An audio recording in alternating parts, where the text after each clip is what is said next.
आज से लाखों वर्ष पहले त्रेता युग में जब सूर्य देव ने विश्वकर्मा देव की पुत्री देवी संज्ञा के साथ विवाह रचाया, पर विवाह के बाद सूर्य देव जब भी देवी संज्ञा के समीप आते तो देवी संज्ञा सूर्य देव के तेज को सहन नहीं कर पाती। समय यूं ही बीतता गया और फिर कुछ वर्षों के बाद देवी संज्ञा ने वैवस्वत मनु, यमराज और यमुना जैसे तेजस्वी संतानों को जन्म दिया। पर अक्सर संज्ञा सूर्य देव के तेज से परेशान ही रहती और एक दिन देवी संज्ञा ने फैसला किया कि वह सूर्य लोक से काफी दूर जाकर तपस्या कर सूर्य देव के तेज को झेलने योग्य बनेंगी, तभी सूर्य लोक वापस लौटेंगी।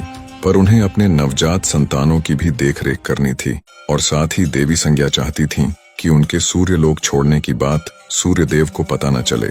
फिर देवी संज्ञा ने अपने सिद्ध से अपने ही जैसी दिखने वाली खुद की छाया प्रकट की और उनका नाम संवर्णा रखा और उन्हें सारी जिम्मेदारी सौंपकर तपस्या करने किसी अज्ञात वास पे निकल पड़ी। इसके बाद सूर्य देव जब भी अपनी पत्नी के समीप आते तो उनके तेज से देवी संवर्णा यानी कि देवी छाया पे उनके तेज का कोई असर न होता और दोनों खुशी खुशी अपने मिलन का आनंद उठा लेते। सूर्यदेव देवी छाया को ही अपनी पत्नी संज्ञा समझते रहे और समय यूं ही बीतता चला गया। फिर धीरे धीरे वैवस्वत मनु, यमराज और यमुना भी बड़े हो गए, जिन्हें कि सूर्यदेव ने उनके काबिलियत के अनुसार उनको अपना अपना कार्यभार सौंप दिया और खुद भी अपने कार्य में व्यस्त रहने लगे, जिससे कि देवी छाया अकेली पड़ गई। जिसके बाद देवी छाया ने महादेव की तपस्या करने का निश्चय किया और फिर महादेव की तपस्या में पूरी तरह से लिप्त हो गई। फिर यूं ही तेज धूप में तपकर भूखे रहकर तपस्या करते करते कई माह बीत गए और साथ ही देवी छाया ने तपस्या करते समय ही गर्भ धारण कर लिया था। और इसी बीच जब महादेव देवी छाया के सम्मुख प्रकट हुए और उनसे अपना वरदान मांगने को कहा, तब देवी छाया ने महादेव से अपने लिए एक असल जीवन का वरदान मांग लिया, क्योंकि वह सिर्फ देवी संज्ञा की एक छाया मात्र थीं। दरअसल देवी संज्ञा के एक अरसे से सूर्यलोक वापस न लौटने के कारण अब देवी छाया के अंदर एक असल जीवन पाने की इच्छा जागृत हो चुकी थी। फिर महादेव तथास्तु कहकर अंतर्धान हो गए। फिर कुछ महीनों बाद देवी छाया ने एक दिव्य शिशु को जन्म दिया, पर वह दिव्य शिशु कुपोषित और काले रंग का हुआ, जिसे देख देवी छाया चिंता में डूब गईं। पर कुछ समय बाद उन्होंने खुद के मन को समझा लिया। दरअसल देवी छाया के भूखे प्यासे और कड़ी धूप में तपस्या करने के कारण ही उनके शिशु का रंग काला हुआ। साथ ही इसके पीछे उनके छाया होने का भी प्रभाव उनके शिशु पे ही पड़ा और यह दिव्य काले रंग का शिशु कोई और नहीं बल्कि स्वयं शनिदेव ही थे। फिर देवी छाया शनिदेव का लालन पालन यूं ही करती रहीं और एक दिन सूर्यदेव सूर्यलोक में स्थित अपने महल अपनी पत्नी से मिलने के लिए आए, जहां उनकी पत्नी ने उन्हें पुत्र शनि से मिलवाया और पुत्र शनि को सीधे सूर्यदेव के गोद में रख दिया। पर जैसे ही सूर्यदेव की नजर पुत्र शनि पे गई, वे पूरी तरह से हैरान हो गए और क्रोधित भी। फिर पुत्र शनि को देवी छाया के गोद में वापस रखते हुए सूर्यदेव ने देवी छाया को बहुत ही धुतकारा।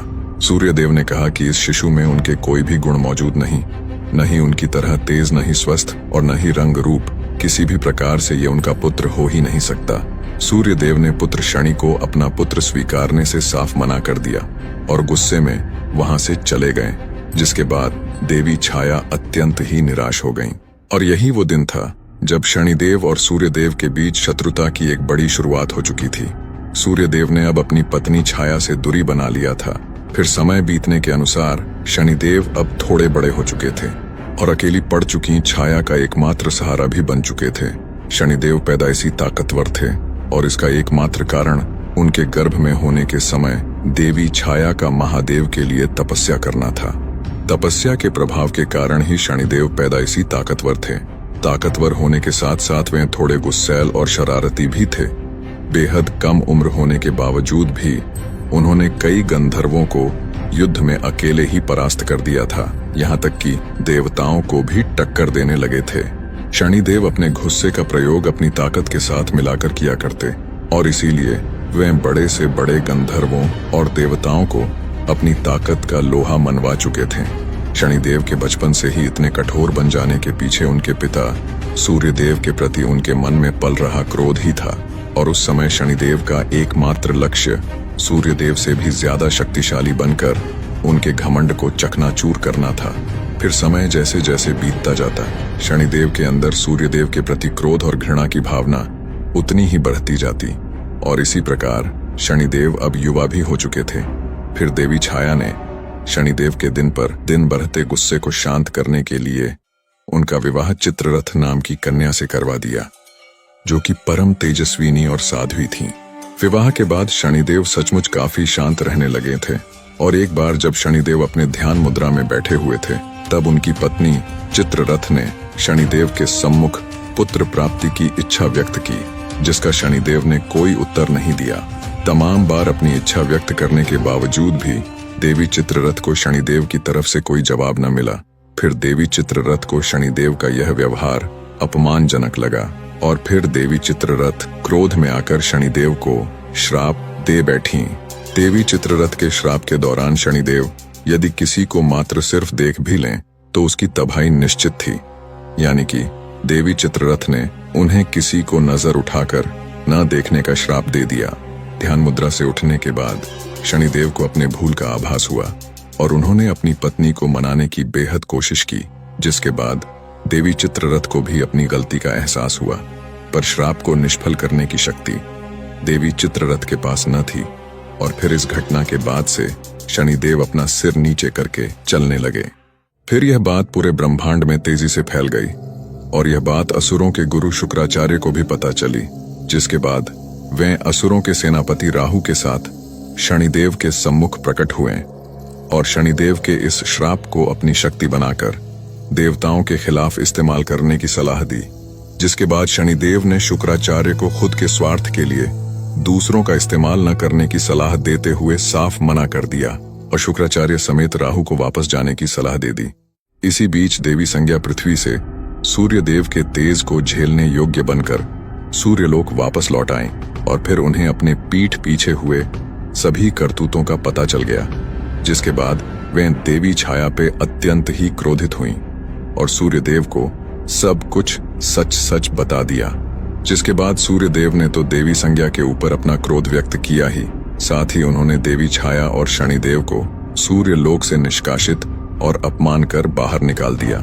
जिसके बाद शनिदेव और माता छाया पृथ्वी की ओर चल पड़े और एक घने व सुंदर से वन में निवास करने लगे।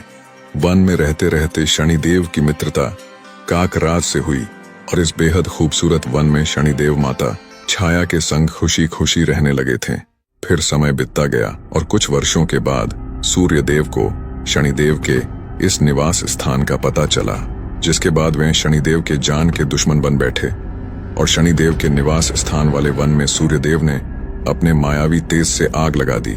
जिसके बाद देवी छाया तो एक परछाई होने के कारण उस आग से बचकर बाहर निकल आईं, लेकिन शनिदेव उस मायावी आग के चपेट में पूरी तरह से फंस चुके थे और फिर देवी छाया मदद की गुहार लगाने लगी।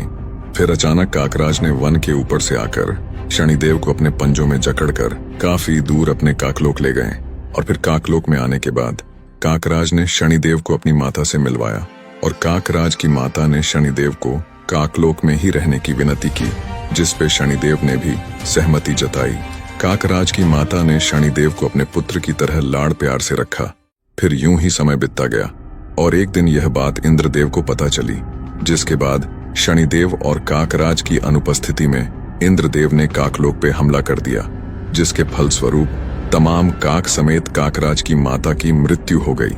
और फिर जब यह बात शनिदेव और काकराज को पता चली तो वे अत्यंत ही क्रोधित हो उठे और शनिदेव आग बबूला होते हुए अपनी ताकत को जगाते हुए उस ताकत का कुछ हिस्सा काकराज पे समाहित कर उन पे सवार होकर स्वर्गलोक की तरफ प्रस्थान कर बैठे।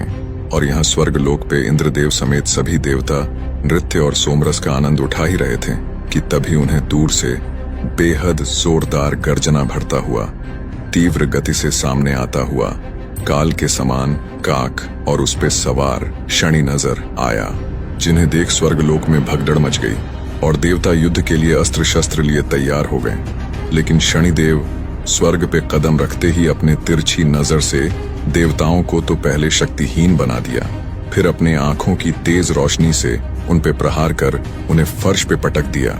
इंद्रदेव समेत सभी देवता शनिदेव के सामने इतने कमजोर हो चुके थे कि वे अपने अस्त्र शस्त्र को भी उठा पाने में असमर्थ थे। फिर शनिदेव ने देवताओं के ही अस्त्र शस्त्र से उन्हीं को बुरी तरह से घायल करना शुरू कर दिया। जिसके बाद सभी देवताओं को स्वर्ग से किसी भी तरह अंतर्धान होकर भागना पड़ा। इंद्रदेव समेत सभी देवताओं ने शनिदेव के भय से कहीं दूर जाकर सूर्यदेव को याद किया और सभी सूर्यदेव से शनिदेव को जलाकर भस्म कर देने की विनती करने लगे।